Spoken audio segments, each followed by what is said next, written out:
Let's talk about benefits and, just as important, drawbacks. Okay, because we've got to be completely transparent about pros and cons here. So the benefits, obviously, for the seller is that tax deferral. And in parentheses, possible permanent exclusion if passed through the seller's estate. Again, these ESOP floating rate notes are specifically designed with these very, very long-term maturities. The expectation, in most cases, is that the seller will pass away before the bonds mature. And at that time, the seller receives, his estate receives a stepped-up basis, which means that all of those unrealized gains are eliminated. You can, at that point, dispose of all $40 million of floating rate notes, pay no capital gains tax at that time, pay off the margin loan, and the 10% that originally seeded this portfolio returns to the estate. And at that point, the seller has accomplished a complete tax exclusion on the sale. This does not exclude you from estate taxes. Okay, that's an important point.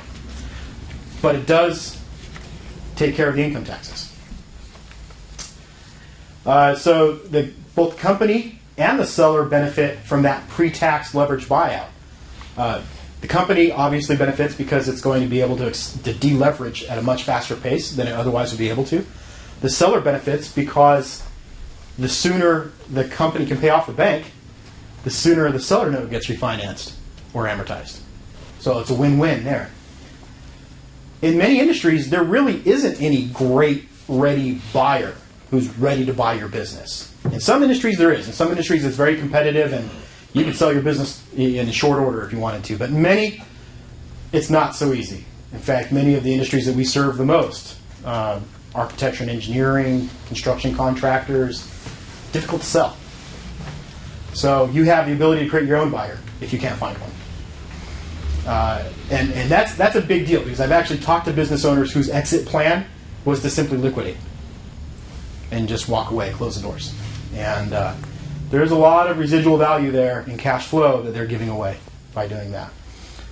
And then while what I showed you was the 100% exit all-in-one transaction, it doesn't have to be that way. It can be a multi-year, multi-stage approach.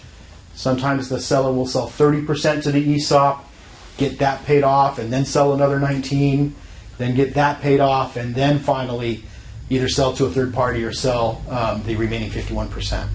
So it doesn't have to be an all or nothing game. The reason why we end up seeing more often than not the all-in approach is because the company is so anxious to get to that tax exempt status by having no other owner than the ESOP.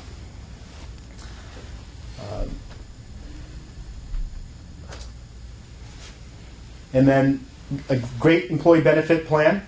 Again, the protection of the legacy of the business, the S corporation tax-free.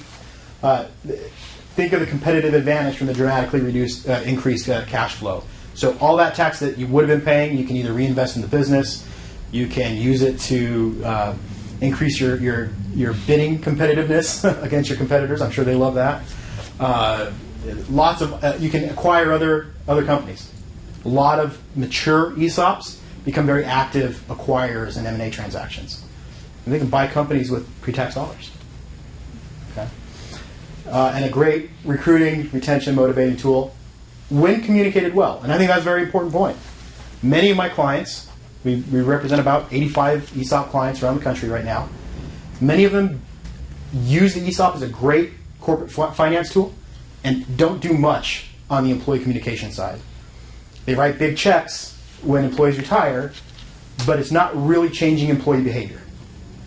And I strongly feel that that's really one of the biggest, kind of the undiscovered country. If people could really figure out how to communicate well with the employees. I have a couple dozen, maybe 3 dozen clients that do this very well, and it makes all the difference.